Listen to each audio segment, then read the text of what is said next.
Cek 1 2 3. Cek teman-teman. 1 2 3, apakah suaranya bisa didengar dengan baik? Cek. Cek 1 2 3. Cek.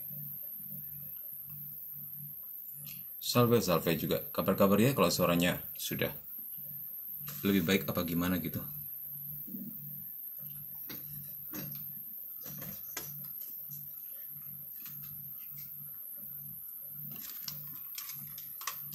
Cek 1 2 3. Ya teman-teman, info-infoin ya, komen-komen di bawah apakah suaranya oke atau tidak.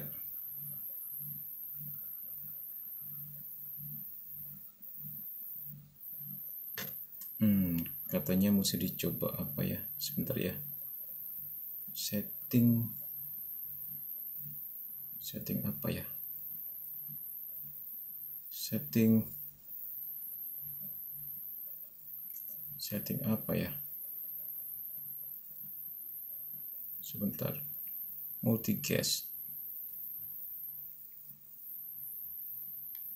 oh bukan, setting OS,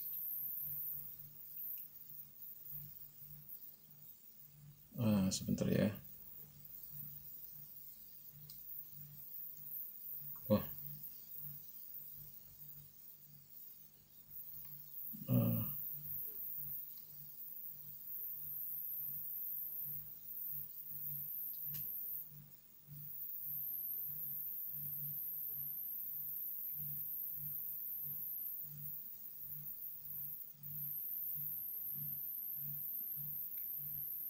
cek bagaimana, apakah suara Mimin berhasil didengarkan baik?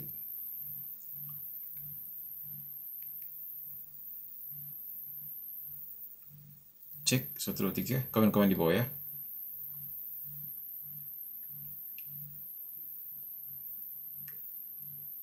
Oh oh oke, suaranya. Oh di situ dibilangnya 2245 ya, berarti salah setting ya kayaknya.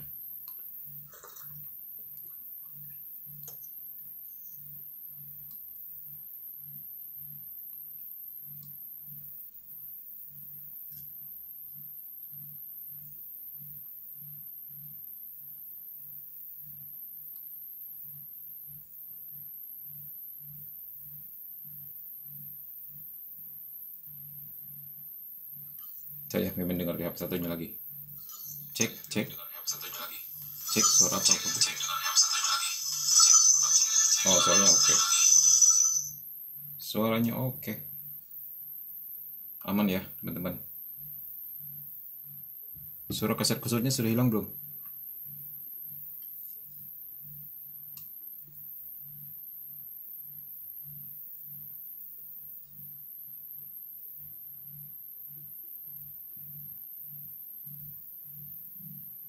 Ya sambil menunggu teman-teman yang lain. Maklum Mimin pakai perangkat baru jadi agak ini ya, agak sebel. Jadi tadi telat di sini doang gara-gara setting alat.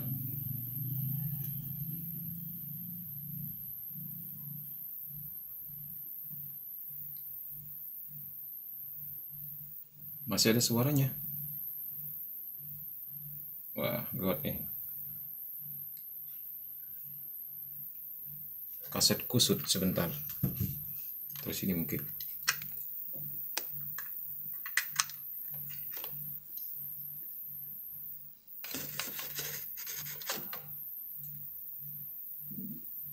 Ini gimana, teman-teman?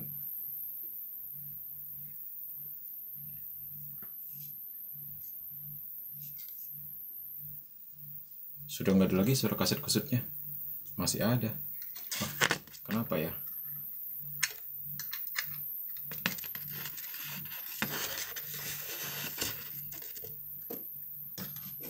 Keras nggak suaranya?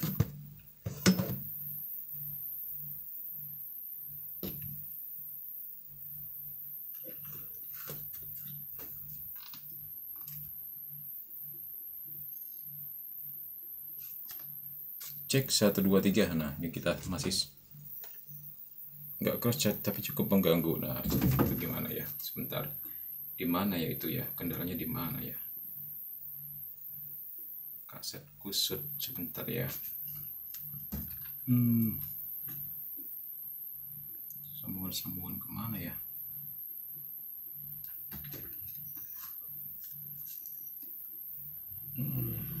Oh ya.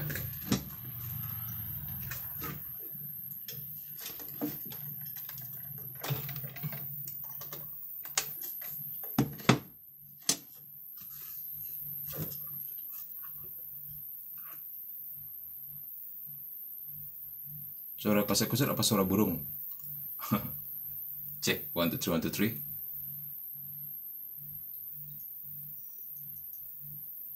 Masih ada suaranya.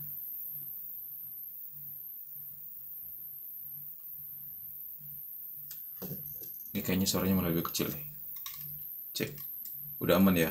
Cek, cek, cek. Clear, mantap.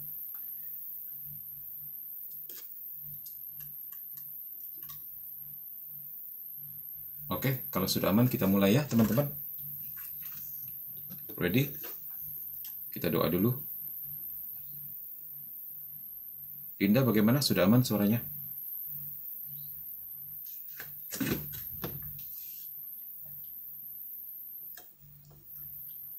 Baik, kita doa dulu ya.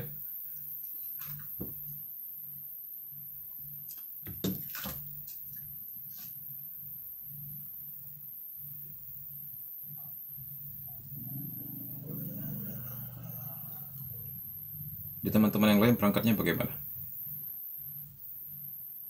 Oke, kita doa dulu, nanti sama-sama kita bereskan ya. Dalam nama Bapa dan Putra dan Roh Kudus. Amin. Doa melawan pengaruh roh jahat. Tuhan yang Maha Kuasa, yang membebaskan umat-Mu dari belenggu musuh, dan melalui Putra-Mu telah mencapakan setan seperti kilat.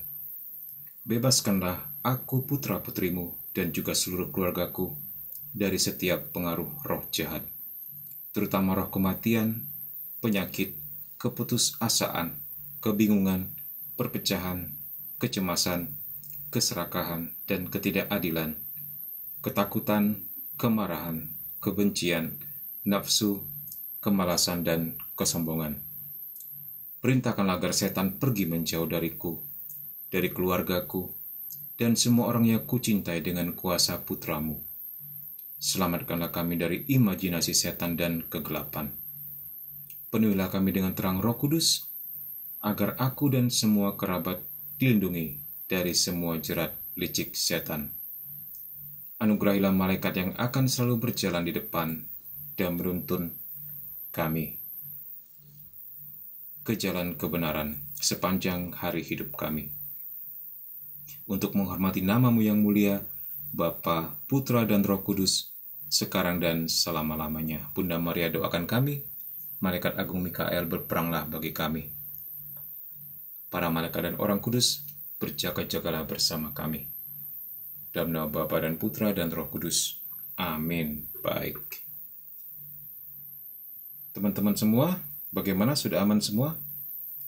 Tidak ada suara yang aneh-aneh di perangkat kalian?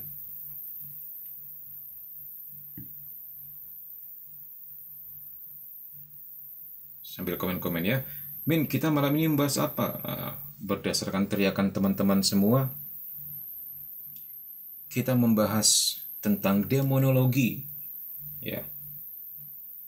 Kemarin jatahnya diambil untuk KGK ya, sehingga teman-teman pada protes.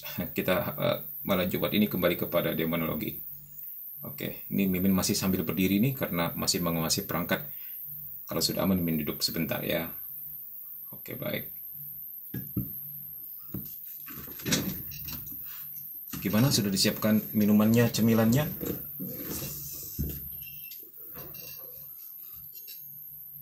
Kok nggak dikasih background, Min? Nggak kedengaran ya backsound ya? Tempat kalian bagaimana? Ini Mimin kasih backsound loh, kayak suara alam loh. Nggak kedengaran ya tempat kalian?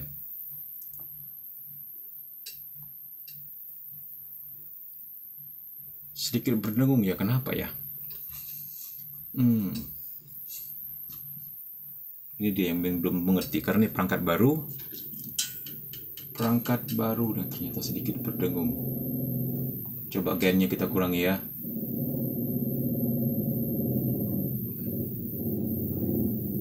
Nah, ini bagaimana? Kita kurangi gainnya.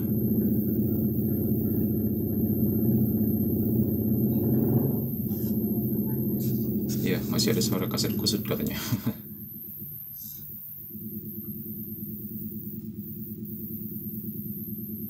Tempatku aman, cuman nggak dengar backsound lagunya.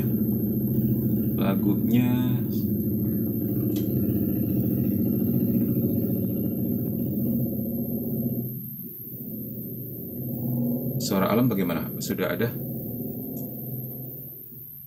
Ya, kalau kita membahas katekismus di hari Minggu, kita pakai lagu choir. Tapi kalau untuk malam Jumat kita pakai lagu-lagu alam gitu ya. Suara motor lewat tadi.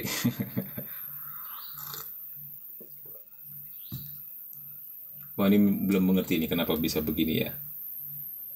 Sebentar ya.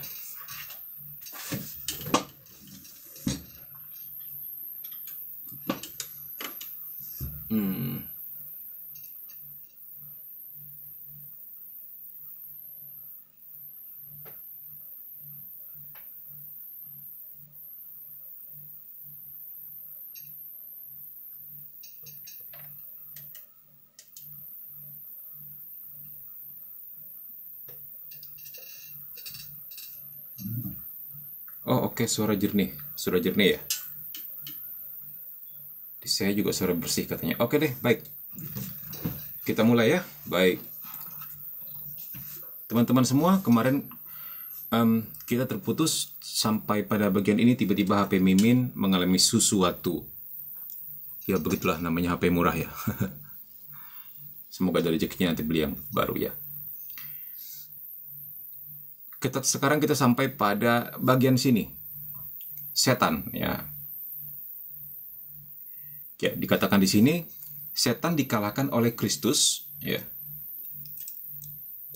Sehingga dia fight against his follower. Berperang melawan pengikut Kristus.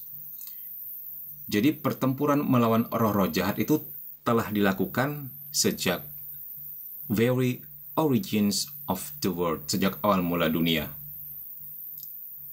Ya, jadi hal ini terjadi sejak sebelum kita semua lahir.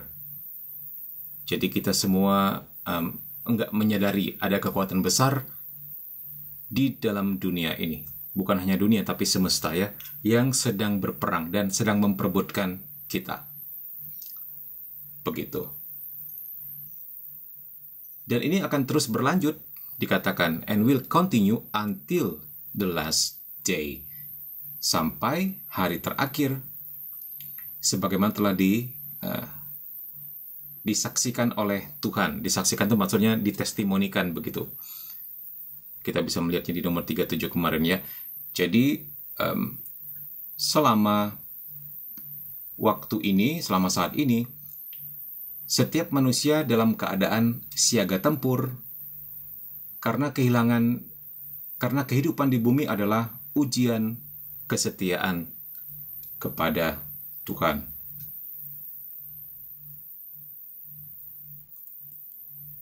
suara musiknya nggak kegedean kah? Di tempat Min kegedean loh. Oke, Min kecilin dikit ya.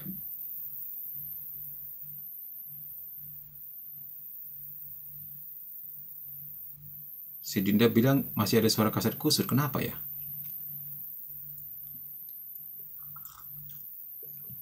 Oke, sebentar ya, sambil Mimin coba cari tahu sambil jalan ya, Din ya. Dari malaikat kalau mau bertobat bisa nggak, Min? Dan apakah diperbolehkan oleh Tuhan? Malaikat nggak bisa. Oh, malaikat yang jahat ya maksudnya ya, malaikat yang telah jatuh. Itu nggak bisa bertobat karena mereka telah memutus hubungan dengan Tuhan. Kalau memutus hubungan dengan Tuhan berarti putus hubungan dengan rahmat. Jadi kepikiran untuk bertobat pun nggak bisa. Karena segala niat baik segala niat untuk bertobat itu muncul karena rahmat. Kerjasama antara kehendak bebas dengan rahmat. Nah, ketika seseorang menolak Roh Kudus, ketika seseorang menghujat Roh Kudus, dia bahkan kepikiran untuk tobat pun nggak bisa, gitu loh. Nggak ada, sehingga memang nggak bisa tobat. Bukan Tuhan kurang berbelas kasih, tapi memang mereka nggak bisa tobat, begitu ya.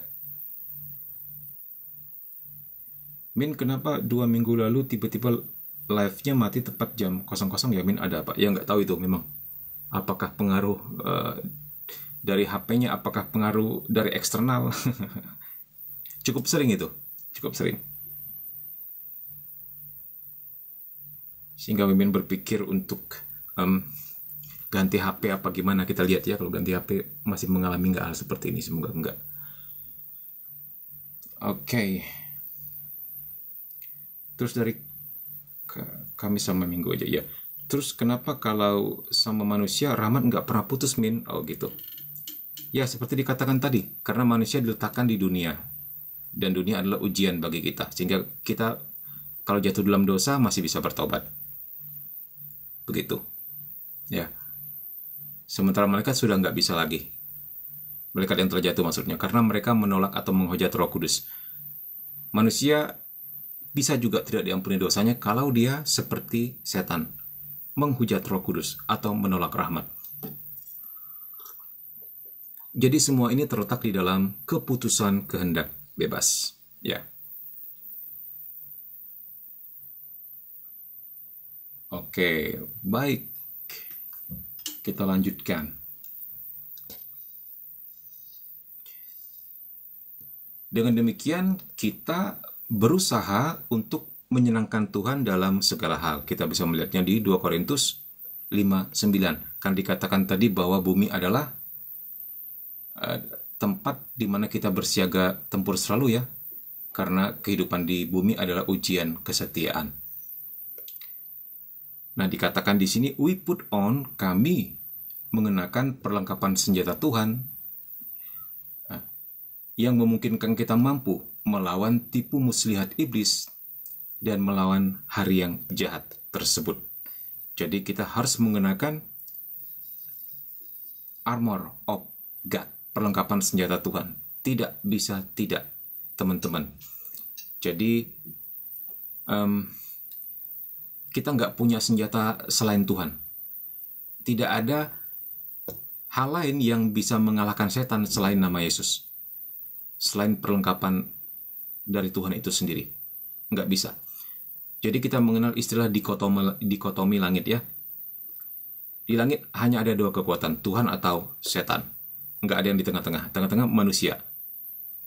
Itu. Tetapi manusia sama sekali tidak berkuasa. Menjadi bulan-bulanan. Jadi manusia harus pilih salah satu. Jika ingin berkuasa dalam tanda petik. Kalau dia milih Tuhan, maka Tuhan memberikan kuasanya. Kalau dia milih setan, setan juga memberikan kuasanya. Dua-duanya bisa memberikan kuasa masing-masing dari sumber yang berbeda dengan hasil akhir yang berbeda. Nanti akan dijelaskan, tidak ada wilayah abu-abu dalam dunia spiritual ya, teman-teman. Jadi hati-hati, karena ini akan menjadi pintu masuk bagi penipuan. Nanti banyak sekali penipuan yang muncul. Nanti Mimin juga cerita salah satunya. Ya, karena kita nanti hari Sabtu akan ke tempat itu. Sabtu itu lusa ya. Kita diminta mendoakan satu rumah yang jadi mengalami intervensi kuasa gelap, ditipu oleh pendoa yang katanya Katolik dan ternyata menyamar menjadi Katolik. Begitulah. Jadi orangnya dari Pulau Jawa sampai masuk ke Kalimantan. Jadi benar-benar cari duit di tempat orang dengan cara menipu berkedok agama. Nah, karena di Kalimantan, terutama Kalimantan Barat, banyak sekali orang Kristen dan orang ya apakah Katolik atau Protestan ya. Jadi di sini kan nomor 2 terbesar setelah NTT ya, Kalimantan Barat ya, untuk jumlah penduduk Kristennya. Nah, mereka datang ke sini, para penipu-penipu itu, dan penipu pakai kedok agama kan paling bikin orang nggak akan lapor polisi karena nggak enak hati, takut dikutuk Tuhan dan sebagainya. Benar-benar penipuan yang sangat halus. Ya. Yeah.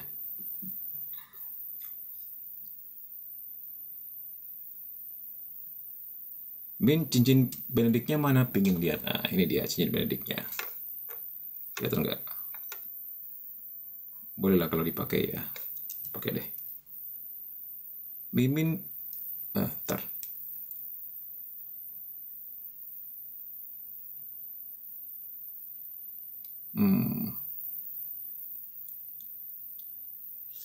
Cincin Benedik ya sudah. Tiba-tiba di rumah bau rokok, padahal nggak ada yang merokok. Nah, lu. Bagaimana itu? Bawa dalam doa.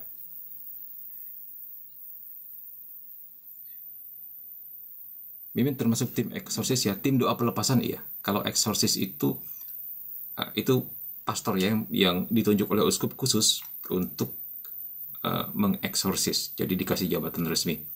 Itu official. Tidak semua pastor yang mendapat tugas dari uskup sebagai pastor eksorsis. Tapi kalau timnya boleh awam. Tim eksorsis boleh awam juga beberapa ya. Kalau Mimin tim doa pelepasan sebagai awam. Ya, Min, keluargaku mengalami sinkretisme seperti itu. Nah, bukan cuma keluarga Heyo doang ya. Beberapa keluarga Mimin di pedalaman juga begitu. Mereka memadukan antara Katoliknya dengan ritual ya, ritual yang katanya sih adat, padahal sebenarnya ritual itu tidak berkaitan dengan adat. Adat tuh pemanggilan arwah. Ritual tuh pemanggilan arwah. Kalau adat tuh ya budaya. Begitu loh. Jadi mereka belum bisa membedakan antara ritual dengan adat istiadat. Dan itu memang menjadi daerah abu-abu yang akhirnya bisa dimasuki oleh penipu-penipu seperti ini ya. Dia datang dari luar pulau untuk menipu orang-orang yang taat beragama begitu. Jadi kasihan sekali. Jadi udah habis puluhan juta. Jadi ibu itu terus mengirimkan sesuatu sampai ritual di tempatnya begitu kan. Jadi pakai cara yang aneh-aneh sudah. Buang energi ke tepi sungai lah. Jadi hal seperti ngaku Katolik kejawen lah gitu. Ya pakai patung Bunda Maria, pakai salib. Tapi akhirnya apa? Minta duit rutin per bulan untuk pagar katanya. Pagar apa sih namanya? Pagar ayu ya? Atau pagar roh ya? Gitulah. Kasihan banget ya. Banyak sekali umat yang jatuh ke dalam kemiskinan gara-gara ini. Kejam memang. Sampai bertengkar di antara keluarga begitu. Ya. Sampai jual segala harta, jual lahan sawitnya. Ini demi takut mengalami kutukan, takut pagarnya dibuka dan tiba-tiba dia diserang lagi kan, ceritanya begitu tuh. Bener-bener ini penipuan jenis yang susah sekali untuk dilaporkan polisi karena nggak enak hati. Begitu. Min, kalau dengerin gini ngundang setan buat ke rumah nggak sih? Nggak. Makanya tadi kita awal-awal sudah doa kan, dalam nama Yesus.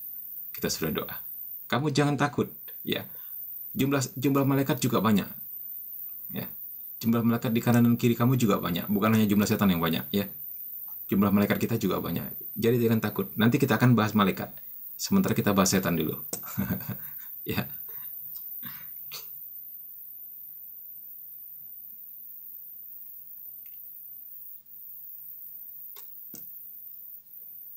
Ya, dengerin ini harapannya tambah iman, bukan manggil setan. Iya, kita mau membuktikan bahwa kuasa Tuhan ternyata luar biasa besarnya, tidak sebanding dengan setan-setan yang mudah dikalahkan itu. Begitulah ya.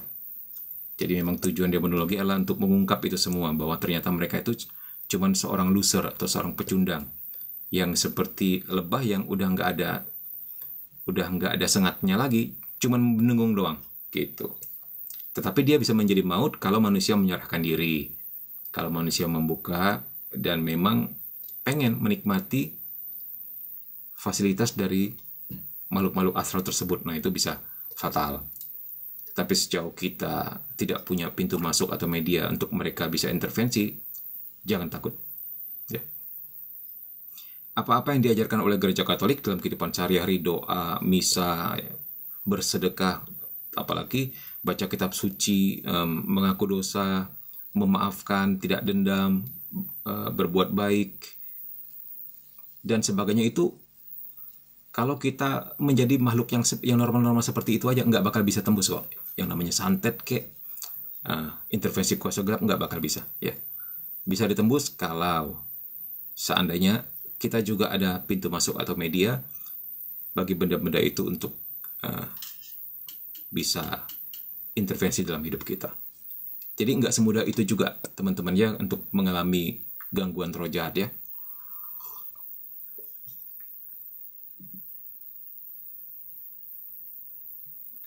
Bedanya exo sama delif apa Min? Bedanya eksorsisme itu pengusiran setan secara resmi, yang punya ritualnya, yang punya bukunya. Banyak pakai bahasa Latin dan sebagainya, ada tahapan-tahapannya begitu. Dan itu memang perlu satu atau dua pastor dan beberapa orang yang mendampingi dengan cara-cara tertentu, juga pakai sarana-sarana rohani yang lengkap, sakramentali dan sebagainya. Nah, sementara deliverance itu doa pribadi, doa pelepasan. Seperti kamu misalnya pertolongan darurat gitu ya. Ada temanmu kerasukan, kamu doakan saat itu juga. Nah, itu doa pelepasan. Nah, bedanya di situ. Anggaplah yang satu seperti misa, yang satu seperti ibadat gitulah. Atau seperti doa pribadi gitu ya. Min, pagar ayuan buat nikah. Ya. Di daerah mana Min kejadiannya? Nggak boleh sebut daerah, bahaya ya. Tapi sudah masuk di Kalimantan Barat. Ini dia. Karena Min tinggal di Kalimantan Barat, jadi sering banyak keluhan dari Kalimantan Barat.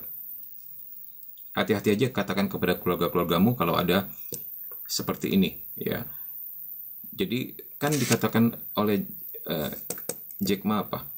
Bisnis muncul ketika keluhan muncul. Ya, tentu orang ini butuh kesembuhan karena sakitnya aneh-aneh, dia bilang.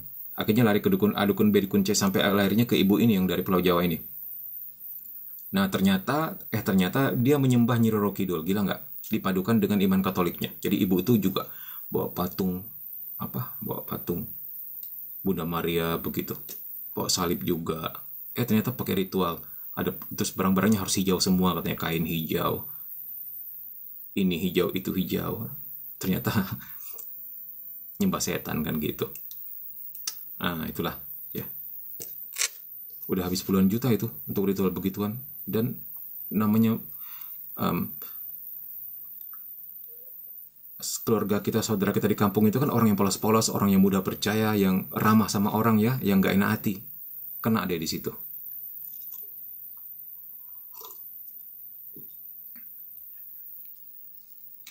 Setan dulunya juga malaikat Yamin, tapi salah pergaulan. Sebenarnya bukan salah pergaulan, justru dialah biangnya, begitu loh. Ya, dijatuh karena kesombongan. Nah, teman-teman anak buahnya yang ikut dia itu yang salah pergaulan gitu loh. Ya.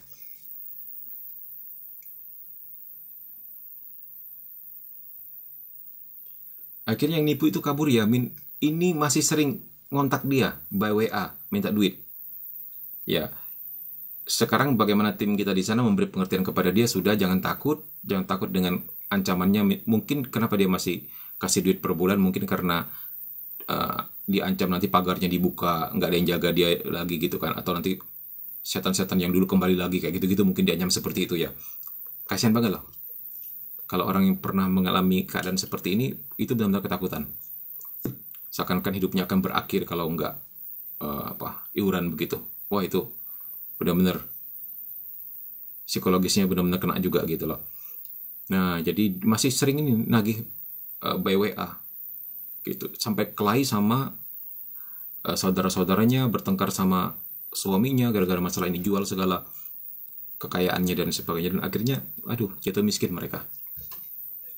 Walaupun begitu masih si ibu ini masih coba menghubungi dia. Nantilah kita Sabtu lihatnya seperti apa ya, semoga dia sadar ya nanti.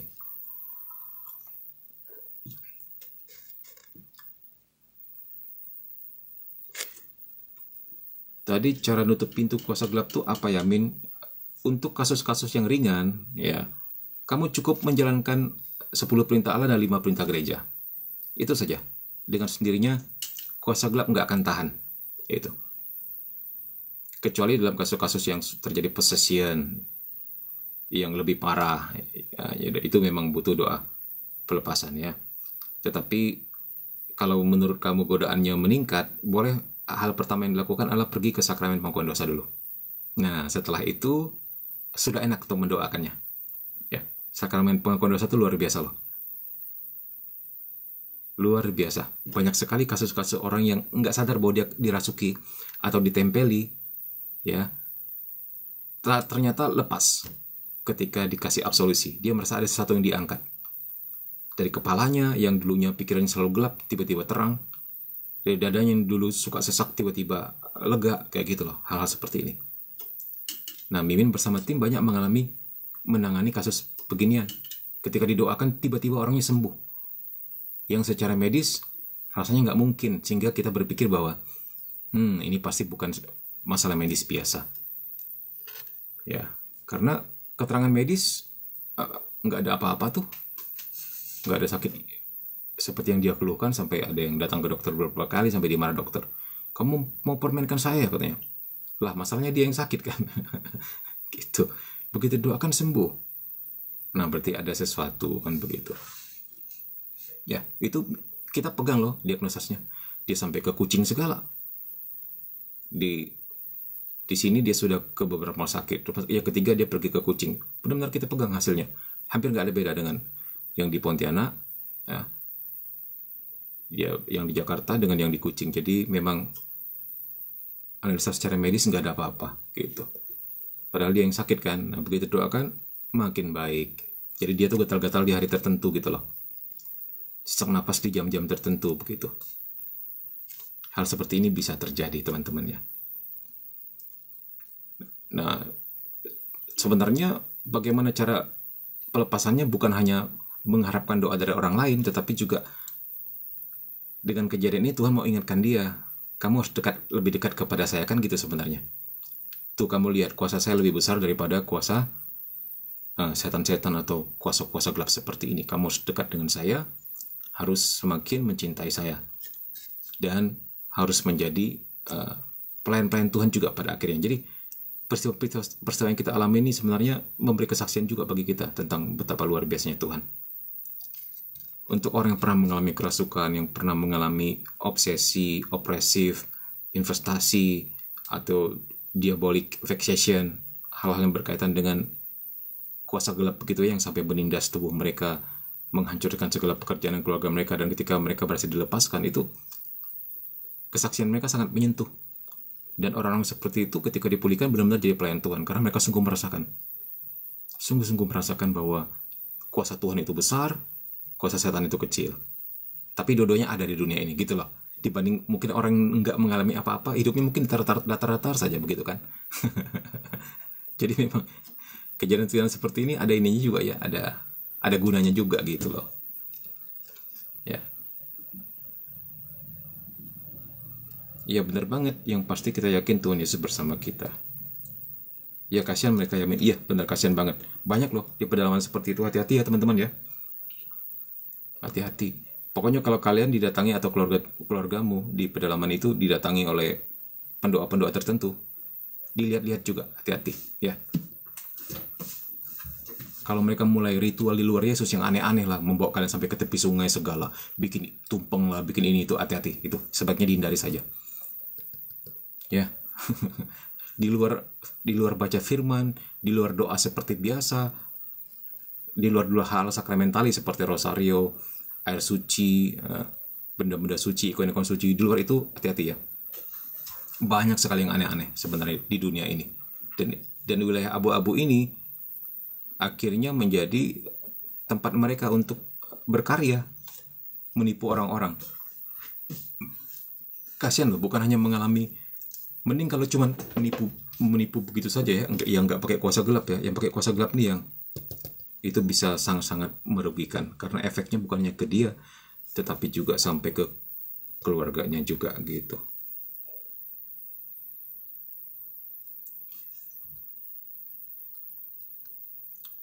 Ya ini miris sekali loh sebenarnya. Oh dia sempat kirim videonya, sebentar ya. Aduh,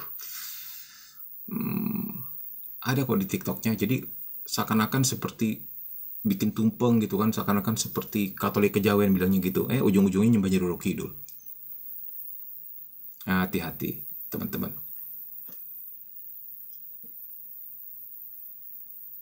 Di HP yang dipakai untuk ini malah untuk kita live ini. Jadi kan susah. Ya udahlah, begitu aja. Salve salve.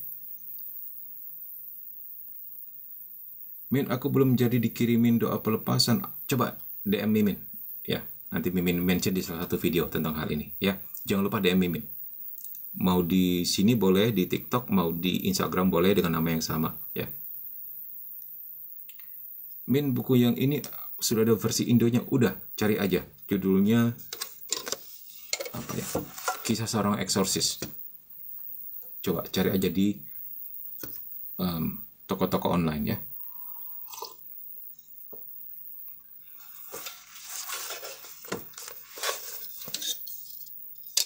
Oke teman-teman, sampai di mana kita tadi?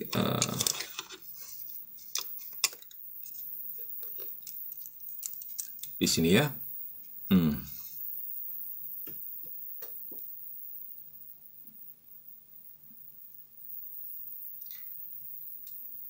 Oke, kita mesti mengenakan armor of God gitu ya, perlengkapan senjata Tuhan untuk berdiri teguh, untuk mengatasi tipu daya iblis dan bertahan di hari yang jahat itu. Sebab sebelum kita memerintah bersama kemuliaan Kristus ya, kita semua akan mengalami apa ini? Manifest. Manifest itu dinyatakan begitulah. Ya. Dinyatakan di hadapan pengadilan Kristus, maksudnya begitu. Jadi sebelum kita akan pada akhirnya nanti memerintah bersama Kristus yang mulia, kita semua akan dinyatakan, dimanifestasikan di hadapan pengadilan Kristus, sehingga masing-masing dari kita boleh menerima apa yang dimenangkan melalui tubuh, ya sesuai dengan perbuatannya, baik yang baik maupun yang jahat. 2 Korintus 5:10 juga Lumen Gentium halaman 48 ya.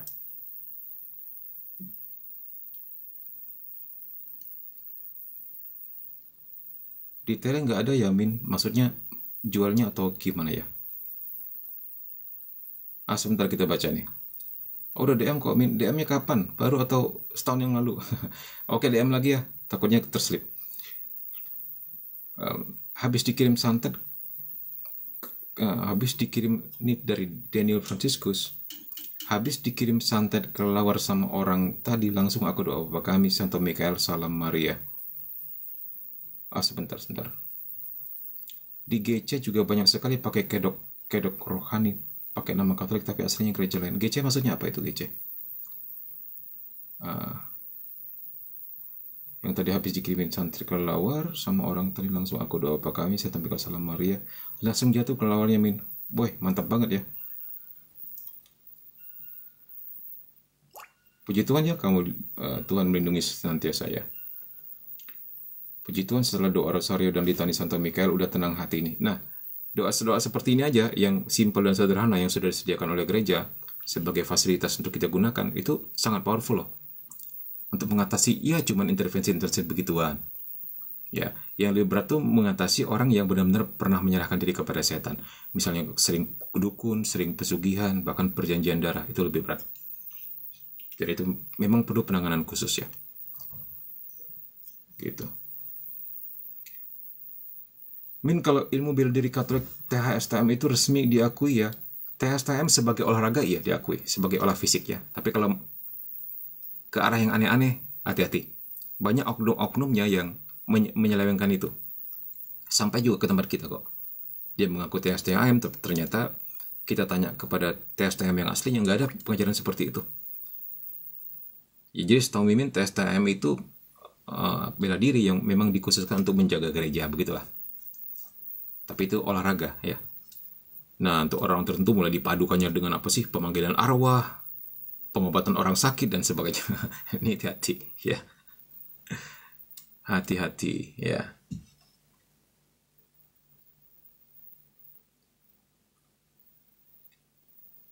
Tele kita ini kalau mau join di Telegram kita. Telegram. Sebentar ya. Komsa KKSM online.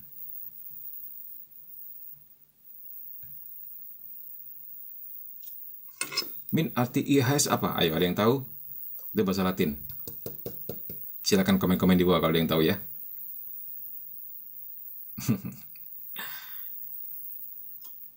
Oke, kita lanjutkan dengan buku ya. Sampai mana tadi di sini?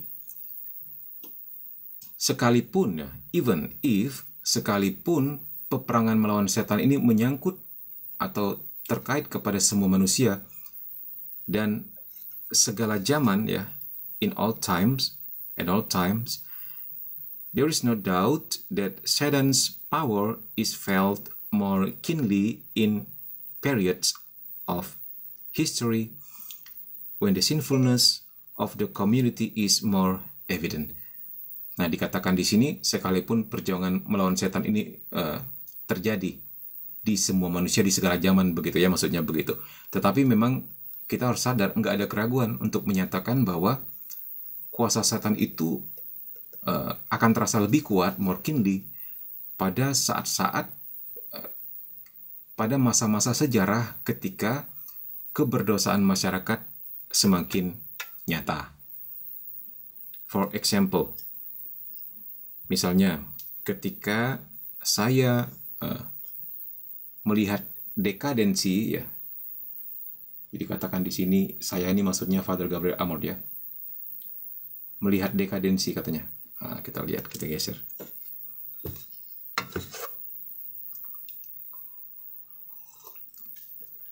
Nah, itu dia. Ya. Persis dikatakan Gregory ya. Yesus hominis salvator. Artinya Yesus penyelamat manusia ya.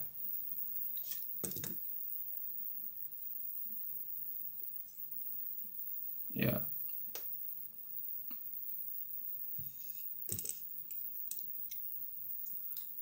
Jadi dikatakan tadi sebelumnya bahwa kuasa setan meningkat ya di tempat-tempat atau di masa-masa ketika dosa-dosa bertambah banyak, begitu.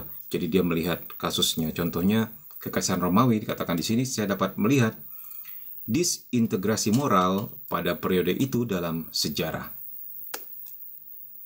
Ya, flashback lagi nih ke sejarah ya, Romawi ya.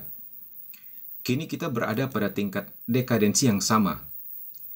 Ya mungkin karena kemajuan juga akhirnya, kemajuan zaman begitu kan akhirnya juga mencetuskan sebuah seperti euforia kebebasan. Manusia merasa berkuasa atas bumi, berkuasa atas sesamanya, berkuasa atas orang miskin, bisa bertindak semena-mena, jadi juga dosa berlimpah-limpah pada zaman ini gitu ya.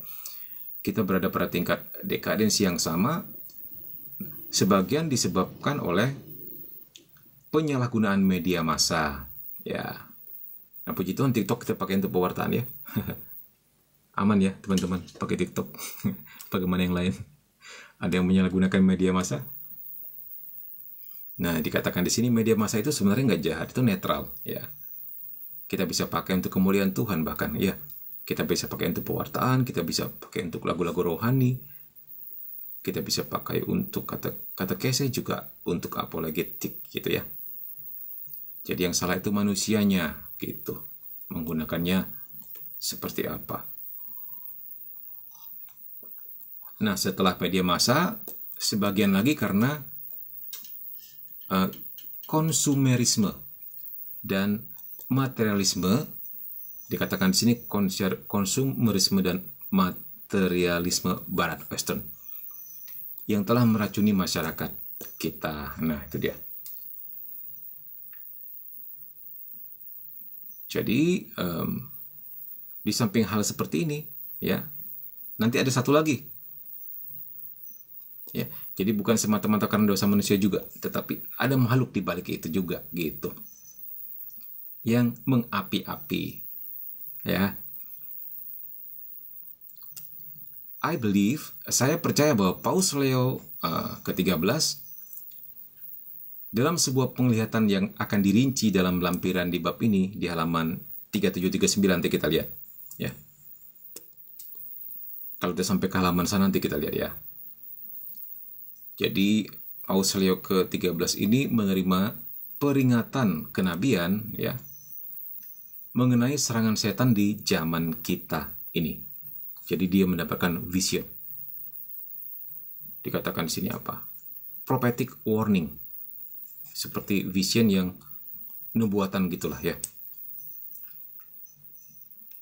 Bagaimana iblis menentang Tuhan dan juru selamat kita. Nah, kita mau lihat di zaman ini bagaimana sih caranya iblis menentang Tuhan dan juru selamat kita. Nah, by claiming for himself the adoration due to God and by mimicking Christian institution. Jadi dengan mengklaim dirinya sendiri sebagai pemujaan terhadap Tuhan dengan meniru institusi Kristen. Nah, jadi dia tukang klaim dan tukang tiru, ya, teman-teman. Udah kena ini belum dari TikTok? Belum. Selamat malam host, selamat malam semuanya. Ya, selamat malam juga, ya.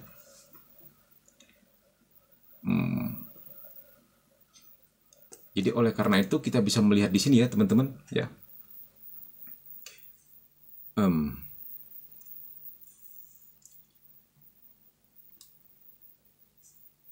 Itulah sebabnya, ya,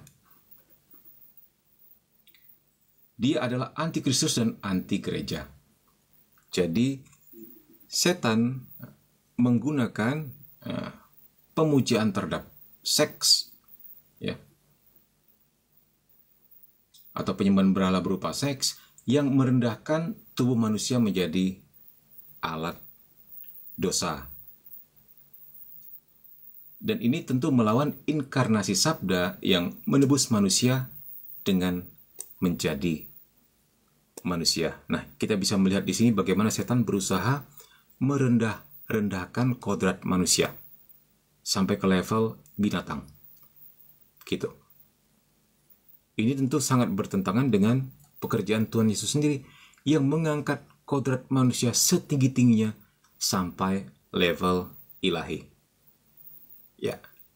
Siapa yang lebih dulu dijadikan ilahi oleh Tuhan Yesus?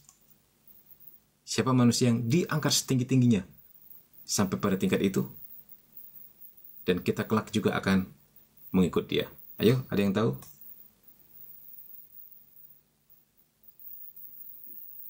Pakai background Gregorian lagi dong host, biar nggak sepi. Yang ini sepi ya? Mau pakai background itu?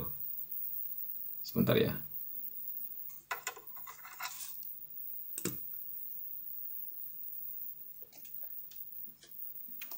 Kita ganti background ya. Temanmu minta background Gregorian.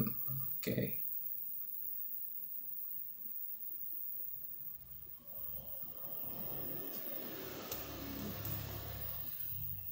Henok dan Elia kata Amsal Kehidupan. Terus kata Dinda Bunda Maria. Ya, yang paling dekat dan paling nggak ada yang menyamai level itu adalah Bunda Maria, menjadi Bunda Allah sendiri. Ya, itu benar-benar level deity, level ilahi. Kodrat manusia diangkat setinggi-tingginya sampai level itu. Jadi sebenarnya pada saat kita memandang Bunda Maria, pada saat itu pula lah kita sedang memandang kemuliaan kemanusiaan kita yang diangkat Tuhan setinggi-tingginya sampai pada tingkat Bunda Allah. Gila coy, malaikat aja nggak mengalami hal seperti ini. Ya, gila nggak tuh? Nah, kita melihat sebaliknya dengan setan dan iblis. Mereka berusaha merendahkan dan berusaha menghancurkan kodrat manusia serendah-rendahnya. Nah, kita bisa melihat di sini benar-benar disebut antikristus, maksudnya seperti itu, antikristus dan anti gereja.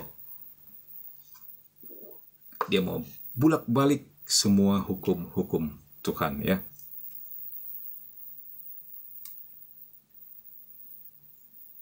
Nah, kita juga bisa melihat di sini bahwa selain itu setan juga menggunakan ini agak ini ya, apa musiknya sebentar, agak seperti lejing-lejing gitu sehingga bunyi seperti kaset kusut.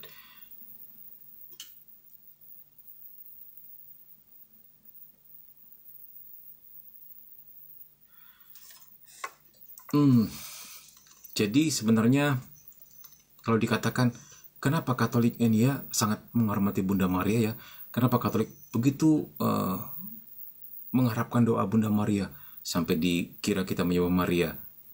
Jawabannya sangat simpel sebenarnya. Kita bisa mengambil kutipan dari Santo Maximilianus Maria Kolbe mengatakan apa? Jangan takut untuk mencintai Bunda Maria secara sangat besar, karena sebesar apapun cintamu itu nggak akan pernah sebanding dengan cinta Yesus terhadap ibunya. Wow, gila men. Jawabannya benar-benar merontokkan seluruh alam semesta. Iya.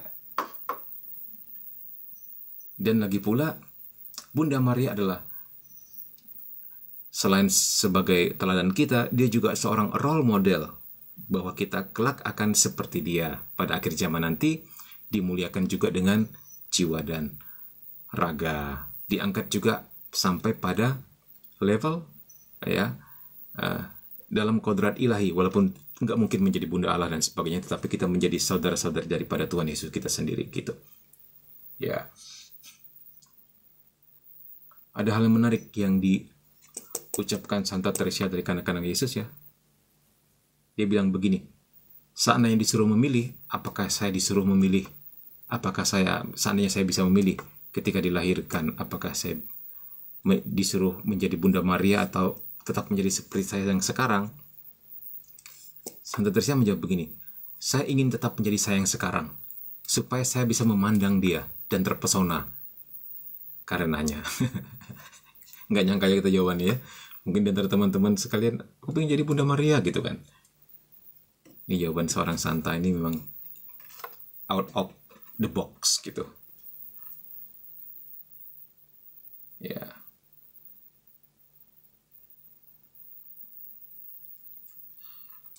Terus dari Paula Henry juga keren ya, ada kesaksiannya. Bersama Yesus saya melawan kuasa gelap ketika menjaga adikku di rumah sakit hampir 1 bulan dengan keadaan krisis. Wow, puji Tuhan ya. Bagaimana sekarang adiknya? Semoga sudah semakin baik ya. Be blessed dan GWS ya. Oke, baik.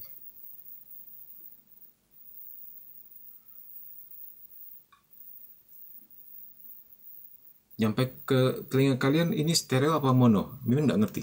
Beberapa kali kadang-kadang menyaksikan witi-witi orang yang lewat, semuanya pada apa sih, nyinggung masalah suaranya sudah mono, suaranya sudah stereo gitulah, nggak ngerti lah Mimin. Tapi sejauh bisa didengar dengan jelas, no problem lah ya, mau mono atau stereo ya teman-teman. Oke, baik, lanjutkan.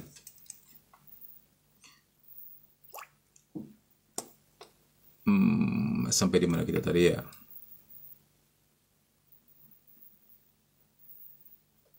Oke, sampai di setan menggunakan gereja-gerejanya juga. Jadi dia punya gereja juga nih, nggak mau kalah. Terus his cult, kultusnya ya. His devotees, jadi para devosan-devosannya gitu ya. Pengabdi-pengabdi setannya mereka lah, begitulah. Nah, often consecrated through a pact of blood. Jadi seringkali para pengikut-pengikut ini disucikan melalui perjanjian darah. Nah, ini sudah berat. Ini harus ditangani doa pelepasan sampai pada eksorsis. Ya, untuk mereka yang sudah mengalami seperti ini. Karena mereka sendiri yang mengundang. Dan setan berhak klaim. Dia sendiri yang mengundang kok, aku tinggal masuk, begitu. Ya, dan itu benar-benar peperangan yang panjang dan melelahkan. Sebenarnya kita mau jengkel juga sih, dalam arti secara manusiawi ya. Dalam arti, lu yang berbuat, masa kita sih yang mesti ngelepasin gitu. Kadang-kadang manusiawi pingin sebel dan kesel gitu loh. Karena memang capek, ngabisin waktu, nggak ada uangnya. Gitu loh. Benar-benar namanya kerja sosial ya.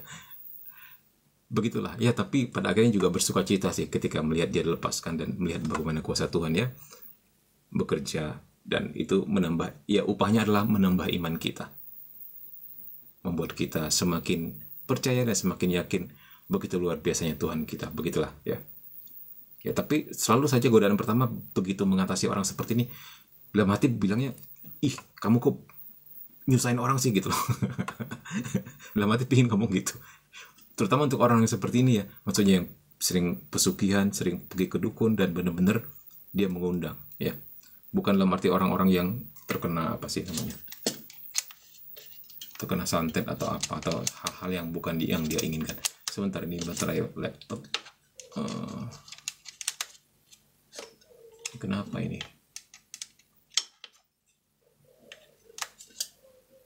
Aduh, sebentar ya teman-teman. Banyak sekali halangannya. Puji Tuhan.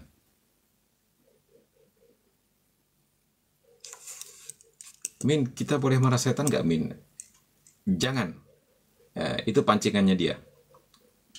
Terutama ketika kita pada saat sedang di dalam doa pelepasan tersebut atau eksorsis ya, memang pancingan dia agar kita marah.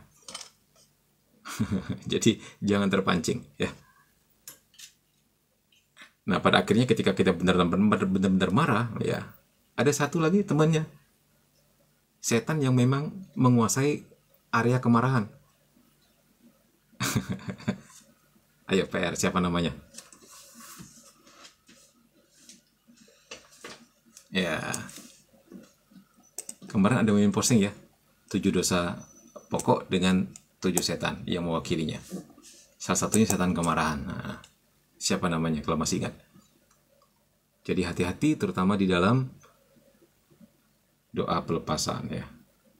Jangan sampai kepancing. Lucifer, kata Dinda, Lucifer lebih mewakili kesombongan karena dia jatuh karena kesombongan. Nah, paling lupa ya. Kita lihat lagi yuk. Di sini ya. Apa enggak sih? Bentar, kena verifikasi TikTok. Oke. Berhasil? Tidak berhasil? Tunggu ya. Sebentar teman-teman. Ini kalau berapa detik tidak digeser, dia akan, live-nya akan di-edit. Oke, complete. Ini kita lihat di sini. Nah ini, kita lihat Iblis 7 dosa pokok ya. Ya, ini Lucifer kesombongan. Tuh, ya. Tuh. Asmodeus hawa nafsu ya. Beelzebul tentang rakus. Setan, nah ini dia. Setan dengan S besar. Itu mewakili kemarahan ya.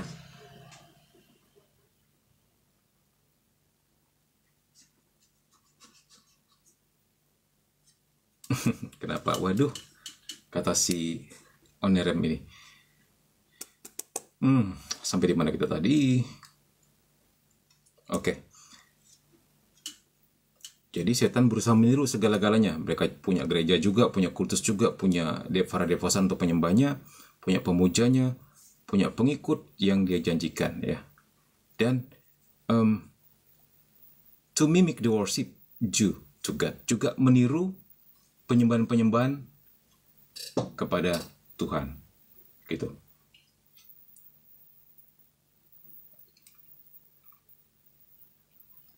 Jadi meniru penyembahan yang seharusnya dilakukan kepada Tuhan. Jadi kalau kita melihat ya, just as Christ, sama seperti Kristus yang memberikan para rasulnya dan para pengikutnya kekuatan khusus untuk kebaikan jiwa dan raga. Nah, ternyata demikian pula setan memberikan kekuatan khusus kepada para pengikutnya untuk menghancurkan jiwa dan raga kita. Dikatakan di sini, we will examine, kita akan mengkaji kekuatan spesifik ini dalam penjelasan kami tentang ilmu sihir nanti ya. Kalau setia di sini tiap malam Jumat kita akan sampai kepada bagian itu ya, teman-teman.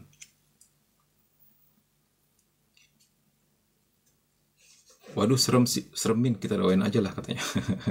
Apanya yang serem?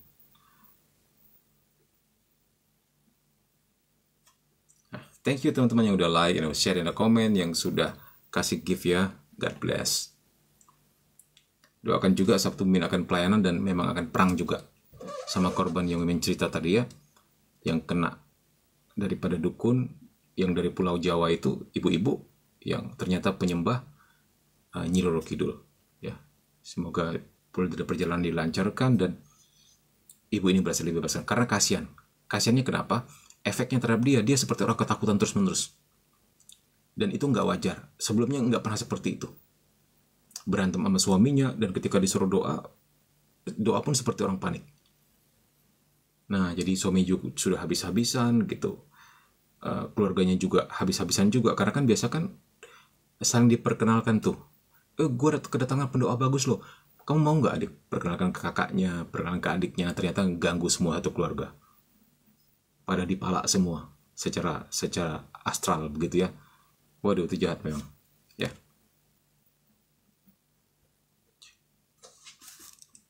Kapan pelepasannya? Sabtu ya, tapi ya nggak pakai live lah. Kita kalau doa pelepasan itu nggak pernah kita live ya, paling kita tulis aja. Terus kalau kita fotoin juga wajahnya di blur ya, karena itu privasi orang ya. Bagaimanapun mereka adalah korban. Jangan kita jadikan konten gitu loh. Kisahnya boleh dijadikan konten dengan nama yang disamarkan. Oke.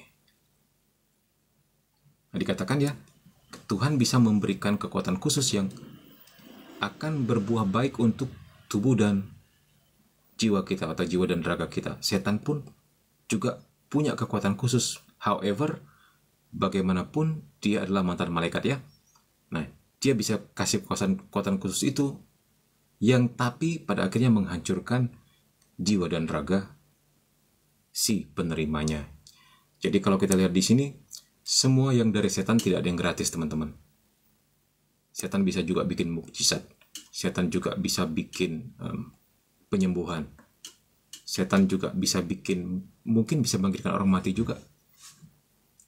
Dan sebagainya dan sebagainya. Tetapi tidak ada yang gratis. Setan bahkan bisa bikin kaya. Itu yang paling dia senang. Karena manusia selalu ingin kaya. Jadi dia menyebarkan sekian banyak ante-antenya di seluruh dunia untuk itu. Nah, nanti sorry cikuan, kalau nggak jiwamu yang diambilnya ya. Orang yang paling kamu sayangi bisa jadi istri, bisa jadi anak juga. Jadi memang tidak ada yang gratis. Lucunya ada manusia yang udah mengetahui ini masih saja tetap karena ingin kaya, karena sering dihina-hina di kampungnya ya, sering dikata-kata macam-macam, akhirnya dia nekat pesugihan gitu. Jadi hati-hati juga dengan mulut kita ya, jangan sampai kita menjerumuskan orang. Ini sebenarnya dia nggak mau beginian, tapi karena dihina, dibilang miskin, dibilang nggak ada kerjaan, dibilang, jadi bener mulut-mulut tetangga ini yang bisa menjerumuskan orang juga ke dalam dosa. Akhirnya dia pesugihan dan menjadi kaya, dan dengan kayaannya itu dia bahkan jahatin tetangga-tetangganya yang lain. Nah, ternyata tetangganya yang pernah jahatin dia balik pakai santet. Akhirnya santet lawan santet. Makin parah, desa itu makin parah. Dan kalau masuk ke desa itu benar-benar hawanya beda. Itu benar-benar jadi kayak satu desa tuh perang santet-santetan, itu benar-benar gila. Ya. Semoga tidak pernah dialami di tempat kalian ya, teman-teman.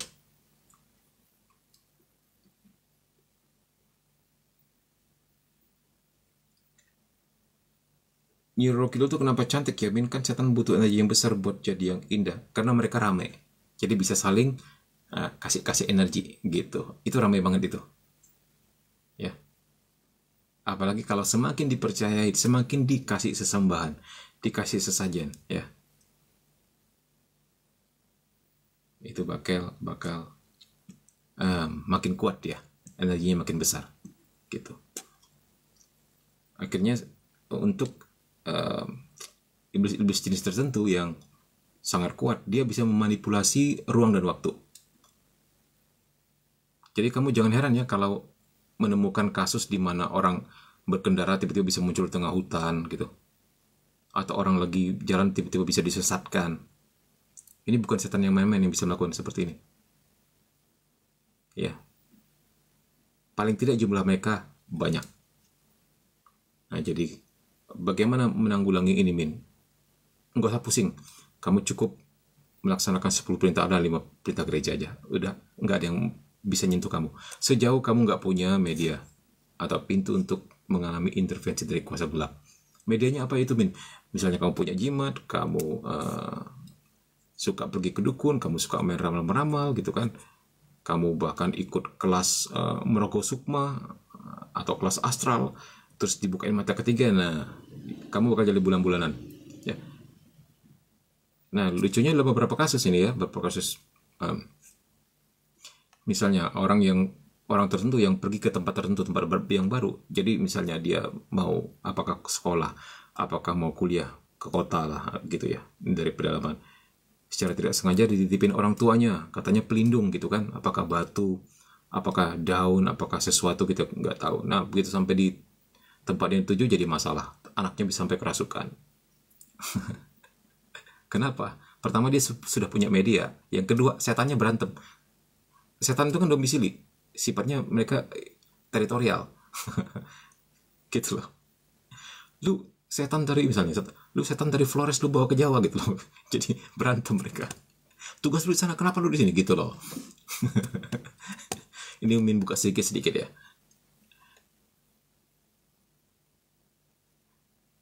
Ya.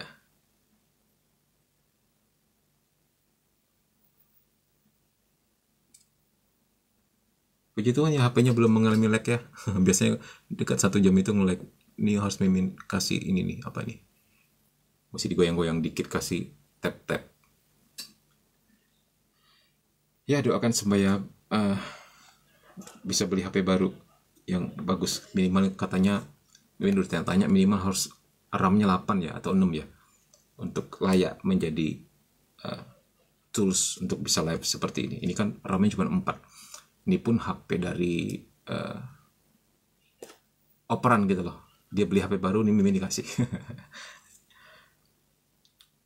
Ya betul, ada harga yang harus dibayar jika okultisme. Dari Amsal Kehidupan, Min, saya 5 km dari pantai selatan, tapi legenda Roro Kidul hanya tahu, hanya lihat. Maksudnya gimana?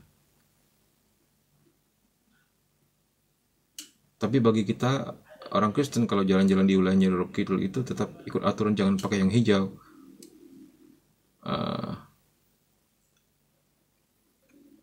Untuk kita orang Kristen ya, misalnya ada yang mengatakan misalnya lu jangan pakai baju ini baju itu, sekedar mengikuti aturan nggak apa-apa.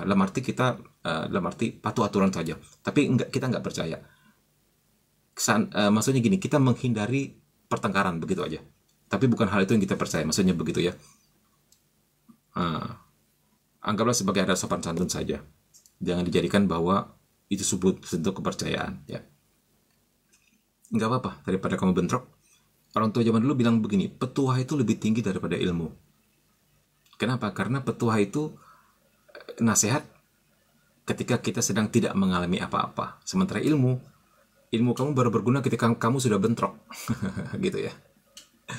Jadi ada benarnya dikatakan petuah itu lebih tinggi daripada ilmu, karena petuah itu pencegahan. Nah, sementara ilmu itu kamu sudah baku hantam kan gitu. Enggak apa-apa. Misalnya tempat itu nggak usah pakai baju ini baju itu, ikutan aja nggak apa-apa. Bukan karena kamu percaya, tapi karena supaya nggak berantem. Lalu pun nggak ada salahnya kan. Dilakukan sambil senyum-senyum, asal jangan ngenyek ya, asal jangan ngenyek. Nggak ribet kok iman kita teman-teman ya. Terus ada yang bertanya nih, Eraman V. Mainen ya, kenapa mesti takut dengan mata ketiga sih Min? Ya. Karena dalam pengalaman Mimin itu menjadi media juga. Salah satu media bagi iblis itu untuk intervensi dalam kehidupan manusia. Jadi beberapa orang yang datang kepada Mimin ya amati minta ditutup malah.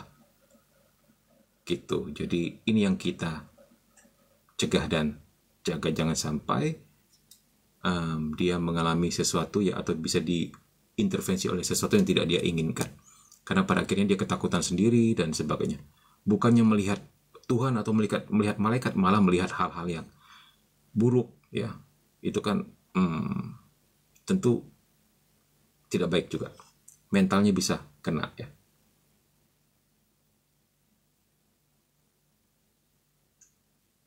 Petua itu maksudnya petuah gitu loh. Petuah itu apa sih ya bahasa Indonesianya ya?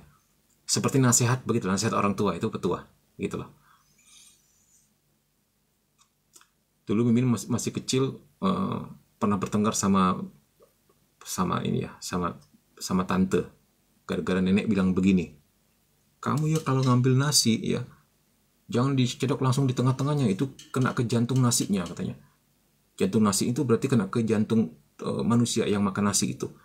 Kena ke tuan rumahnya langsung, kamu harus pelan-pelan harus ngambil dari tepi gitu. Mimin ketawa waktu itu. Ketawa. Terus, gak mungkin lah. Masa sih kita gara-gara mau makan doang bisa celaka gitu kan. Mimin langsung cedok ya di tengah-tengah, langsung seperti nantang nenek gitu. Tiba-tiba beneran Mimin mengalami sebuah kecelakaan. Saat itu juga, kamu tahu apa kecelakaannya? Karena gak patuh dengan nenek, Mimin ditempeleng oleh bibi. Ya, sekedar intermezzo ya, bercanda. Ya, itu maksudnya petuah ya. Petuah itu nasihat orang tua. Ya, sejauh itu tidak bukan bagian hakiki dari sehingga kamu harus melunturkan akidahmu gitu kan, kata saudara muslim. No problem sih ya. Tapi jangan nantang begitu maksud Mimin ya. Tidak baik juga.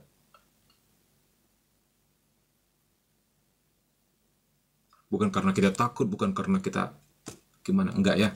Lagi pula itu bukan hal yang sangat hakiki atau hal vital bagi iman kita kok ya.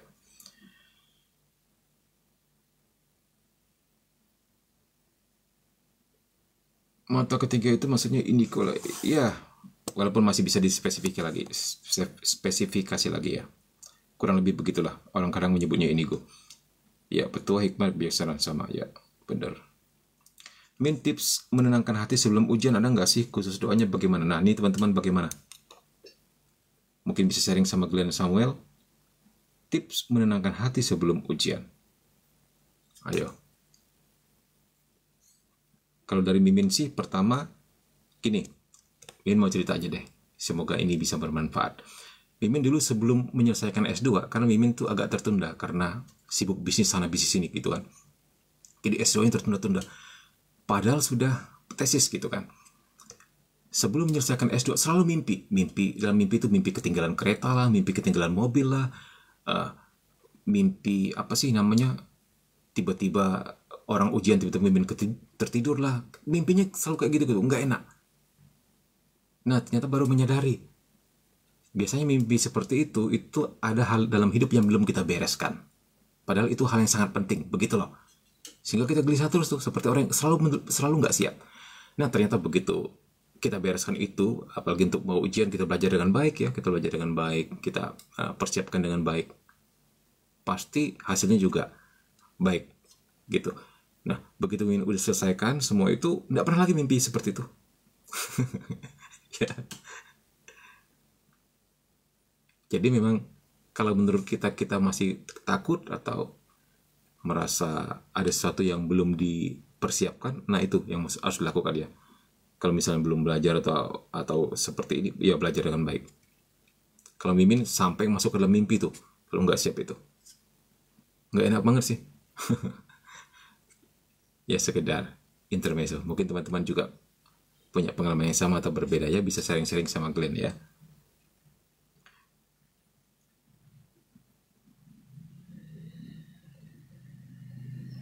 Damin balik ke buku katanya. Ya, baik. Sampai di mana buku kita tadi ya? Oke, sampai ke witchcraft. I will mention one more item on this subject. Saya akan menyebutkan satu hal lagi mengenai hal ini. Sama seperti menyangkal keberadaan setan adalah sesuatu yang keliru, ya. Jadi menyangkal keberadaan setan itu sesuatu yang keliru, teman-teman. Sebuah kesalahan. Mereka sungguh-sungguh ada, ya. Dan it is also wrong juga adalah salah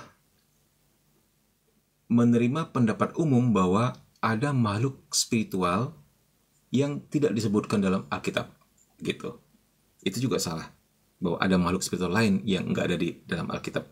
Kenapa? Maksudnya bagaimana? Maksudnya begini. Jadi makhluk-makhluk tersebut adalah sebenarnya penemuan para spiritis. Spiritis ini ahli-ahli arwah gitulah, ahli-ahli roh gitulah. Ya suka manggil-manggil arwah, berbicara sama arwah gitulah, ya. Terus itu ciptaan mereka, ya. Terus pengikut ilmu gaib. Terus mereka juga yang mendukung kepercayaan tentang reinkarnasi, atau mereka yang percaya kepada roh-roh gentayangan, hal seperti ini, ya. Nah, teman-teman tahu apa bedanya reinkarnasi dengan inkarnasi? Komen-komen di bawah, ya. Katolik menerima inkarnasi tetapi menolak reinkarnasi. Nah, bisa komen-komen di bawah maksudnya seperti apa. Nah, juga ini tentang roh gentayangan. Ya, ini juga menarik. Lanjut persetanan.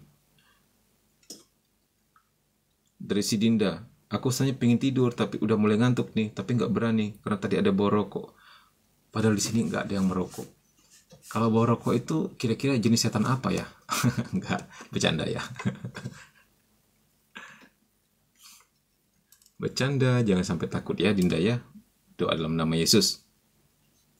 Ya, libatkan malaikat pelindungmu. Jadi kepalanya diklik tombol on gitu supaya dia makin aktif untuk menjaga supaya Dinda nggak takut.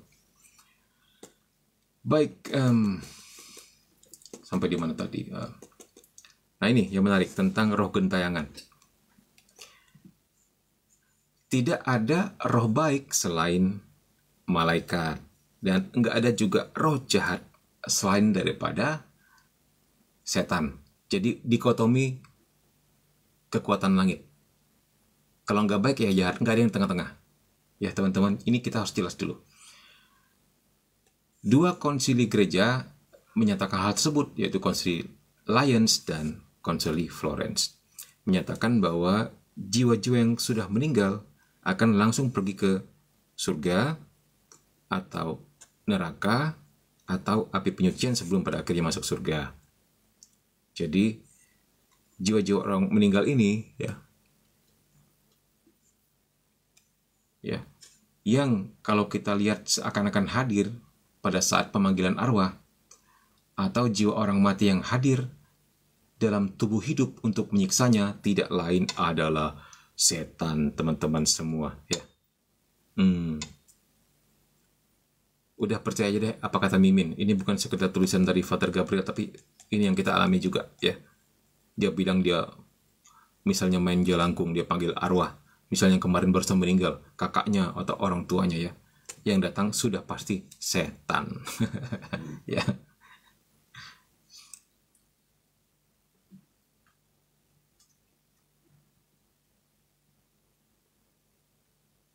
Setan jarum.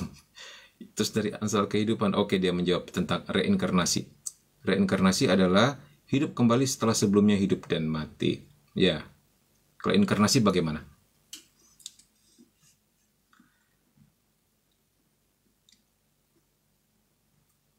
Dinda boleh searching yang bawa rokok itu kira-kira apa gitu ya. Kalau di kamar tiba-tiba cium bawa rokok. Oke, dikatakan di sini ya. Jadi mesti hati-hati ya kalau pemanggilan arwah seperti itu ya. yang kita panggil maunya keluarga kita, mungkin kita kangen, jadi kita panggil medium untuk itu, jadi medium datang ya, kemudian kita seakan-akan memasukkan roh yang kita inginkan tersebut ke dalam tubuh medium, itu sudah pasti bukan saudaramu. Jadi hati-hati dengan mediumisasi juga. Cukup tren sekarang di kalangan para selebriti Hollywood, ada namanya seorang selebriti yang menjadi medium ya. Dia medium pasif sih, bukan medium aktif. Medium aktif itu yang ini, yang membiarkan tubuhnya digunakan untuk berbicara, untuk bergerak. Itu medium yang aktif. Yang pasif dia hanya seperti, menurut dia mendapat bisikan, mendapat gambaran, mendapat potongan-potongan kelihatan info gitu ya. Padahal itu semua teman-teman dari setan ya, jangan percaya. Itu lagi ngetop itu. Bahkan selebriti suka sekali undang dia. Mimin lupa namanya siapa itu. Apakah Thierry Henry? Tapi Thierry Henry kan main bola ya.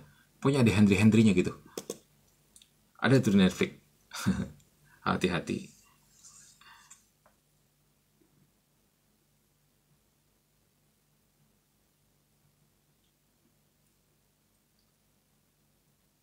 Min, kemarin tokoh yang melihat Yesus tapi mengujinya siapa ya? Oh, maksudnya Thomas kah di kitab suci ya? Nah, dikatakan di sini ya.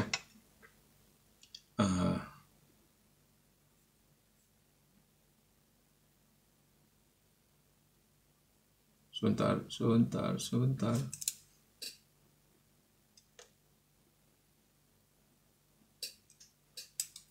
Nah, God allows a soul to return to earth only, katakan apa nih?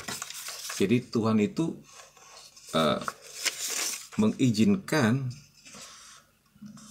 sebuah jiwa bagusnya dipanggil apa ya? Sesosok atau sewujud? Sesosok aja kali ya, karena bingung ya, dia bukan manusia lagi. Tuhan mengizinkan sesosok jiwa untuk kembali ke bumi hanya apa? Lihat di sini. Ternyata kadang-kadang bisa juga diizinkan Tuhan, tapi atas izin Tuhan.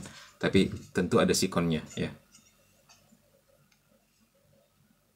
Nah, dikatakan sih dalam kasus yang sangat langka atau jarang, dikatakan di sini itu kalau terjadi pun itu pasti luar biasa. Nah, nampak nggak sih? Namun we recognize that this subject is still full of unknowns. Namun kami juga sadar bahwa subjek tentang hal ini, tentang jiwa yang diizinkan Tuhan untuk kembali ke bumi ini masih penuh dengan hal yang belum kita ketahui. Nah, jadi open untuk pendapat luaran juga. Jadi Gereja Katolik tidak menutup diri terhadap info baru ya, karena kita berbicara tentang sesuatu yang astral, sesuatu yang tidak bisa dibuktikan secara sains, jadi kita harus juga belajar banyak ya. Jadi tetap ada hal tertentu yang dibatasi, tapi ada hal tertentu yang bisa dilihat kemungkinan lain, begitu maksudnya.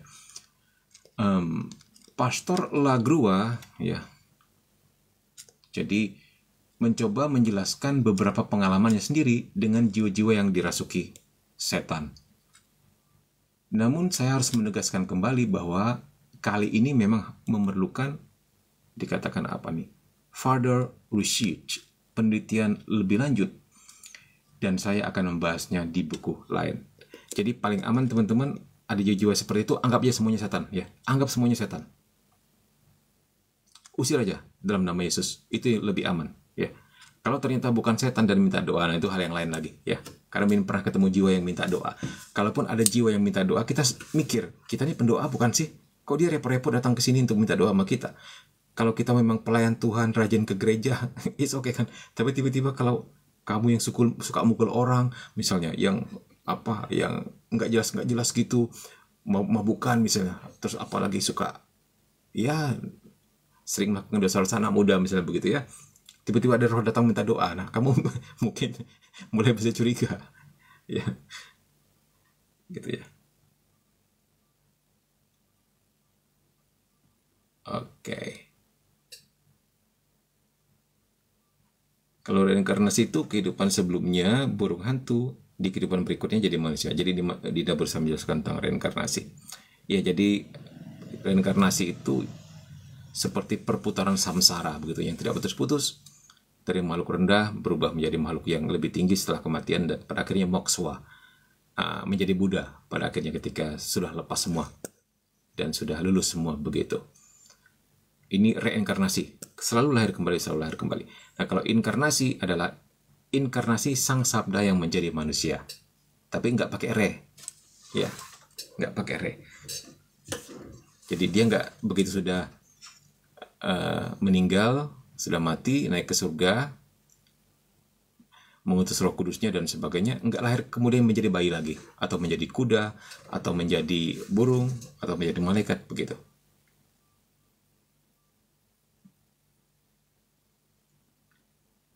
Biarawan atau orang Kudusmin kalau nggak salah nggak langsung percaya pas dikasih penglihatan melihat Yesus. Iya, mereka pun, bahkan orang kudus pun, ya, disiram air suci juga itu walaupun itu Yesus gitu.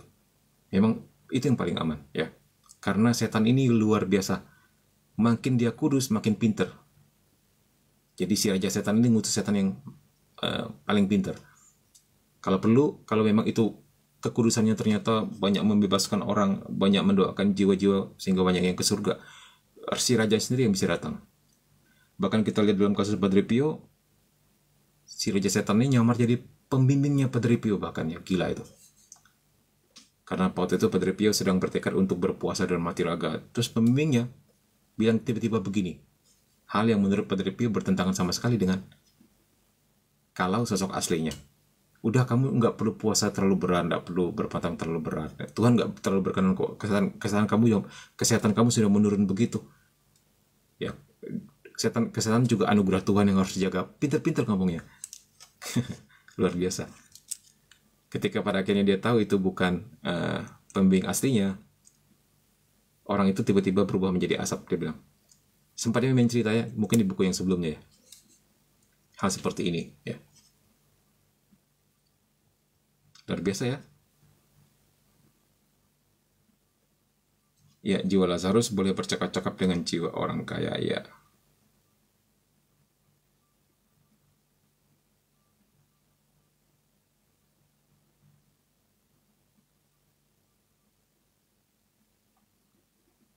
Yamin kebanyakan nonton tradisional Cina. Ya. Min, ini buku apa, Min? Buku ini. An exorcist tells his story, ya. Seorang eksorsis bercerita tentang kisahnya, gitulah. Kalau dalam bahasa Indonesianya, kisah seorang eksorsis. Jadi kalau mau cari bukunya dalam bahasa Indonesia, kisah seorang eksorsis, begitu judulnya. Nah, ini ada pertanyaan menarik nih. Berarti, Min, kalau kita mati di umur yang tua, apakah wujud kita tua juga di surga? Ini misteri. Ya, beneran. Tapi menurut Mimin, kamu bisa mengambil wujud apakah tua atau muda. Seandainya one day kamu disuruh Tuhan menampakkan diri ke bumi, ya, seandainya kamu jadi orang kudus gitu, ya, disuruh Tuhan menolong anak tertentu. Kadang-kadang kan orang kudus memang menampakkan diri untuk membantu orang-orang tertentu. Biasanya calon orang kudus juga gitu. Misalnya para misionaris banyak dibantu Santa Teresa dari kanak-kanak Yesus. Terus para mistikus banyak dibantu oleh santa-santa tertentu begitu. Ya, untuk meneguhkan panggilan mereka. Nah, siapa tahu one day kamu jadi orang kudus, nanti ketika kamu diutus Tuhan ke bumi untuk menolong calon santa atau calon santo tertentu, ya, pasti wujud yang akan kamu ambil yang kira-kira yang paling concern lah dengan kepentingan si orang yang mohon doa itu kan. Nah, bahkan Yesus juga seringkali menampakkan diri sebagai Santo Nino, ya. Masih ingat kisah itu di Filipina yang sangat terkenal. Santo Nino tuh maksudnya anak kecil. Anak kecil. Nah, dalam beberapa kisah, atau mungkin cuma satu kisah, ya, memang lupa. Di Filipina atau di mana, ya? Oh, ada beberapa kisah memang. Satu yang di Filipina, satu lagi yang di mana gitu. Orang menggelarnya, kalau di Filipina orang bilangnya Santo Nino. Kanak-kanak Yesus. Itu ada cerita yang menarik tentang itu. Kalian boleh googling sendiri sehabis ini. Artinya apa? Kamu bisa, terserah kamu mau mengambil bentuk apa nanti. Ya. Itu logikanya ya, karena kita belum pernah ke sana, tapi logikanya bisa gitu loh. Ini kita sambil meraba-raba nih teman-teman ya.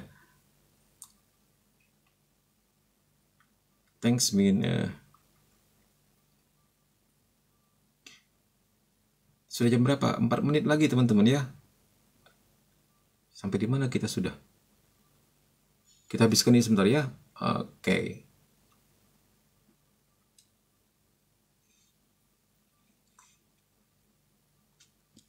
Oh, ini sudah selesai sih. Ya sudahlah, 4 menit ini kita lihat kalian bertanya apa nih. Kita sampai di sini. Dia paling halaman 10 paling atas.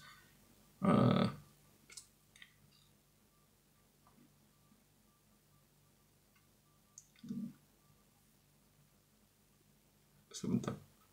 Pernah aku mendoakan anak yang kesurupan, Min, terus orang yang kesurupan memetak, kamu yang setan. Ya, tapi Min pernah mengalami seperti yang kamu alami, amsal kehidupan. Bukannya itu lagi pernah, tapi memang sering ya. Beneran setannya bilang kita penjahat, bilang kita pembunuh, bilang kita yang setan, beneran itu lucu. Jadi mungkin Min pernah cerita ya. Jadi si anak ini waktu dia kerasukan tiba-tiba ngomong, kamu yang jahat, kamu pembunuh katanya. Kamu mau pisahkan kami, anak ini tanpa saya pasti mati. Saya pelindung dia sejak kecil, dia ngomong gitu. Dasar kamu penjahat. Jadi kita digituin.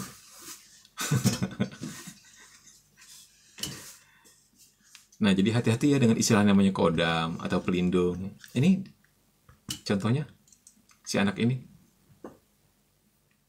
Dia kerasukan oleh yang katanya pelindung, oleh yang katanya kodam. Saya tanya sendiri ngomong loh, anak ini tanpa saya mati, nah, gitu. Saya pelindung dia sejak kecil, nah gitu bilangnya. Jadi dia merasa berhak, merasa punya klaim atas anak itu karena dikasih makan tiap malam, diajarin neneknya. Dia kebetulan Katolik, neneknya kebetulan bukan Katolik. Jadi bapak mamanya ini kan pernikahan beda agama ya. Jadi dia sejak kecil ikut neneknya yang masih non Katolik, yaitu diajarin neneknya ritual tiap malam. Jadi dia apa sih namanya itu, dia punya mangkok diisi air, ya nggak tahu apa bacaannya, terus disimpan di sudut kamar setiap hari begitu terus. Nah kita bisa melihat ya akhirnya neneknya juga meninggal dalam keadaan yang mengenaskan, hanyut di sungai. Kasihan juga sebenarnya. Dia sendiri kalau nggak ditolong mungkin bisa meninggal juga. Anak ini pada akhirnya ditarik ke hal mistik oleh roh-roh itu, jadi pemain tarot yang profesional. Ya mungkin pernah cerita ya. Nah ketika itunya kita buang ya, ilmu-ilmunya kita buang, termasuk tarotnya, ternyata tarotnya sudah diisi juga. Waduh, parah. Sudah baik sekarang, puji Tuhan. Tapi betul setannya ngomong gitu tuh, kamu yang setan. Ya.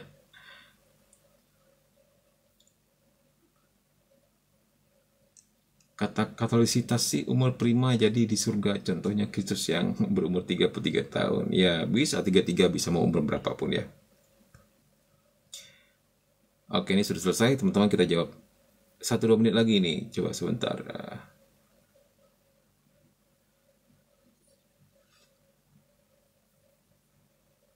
Ayo tap-tap, tinggal 4 menit ya. Terima kasih yang sudah tap-tap ya.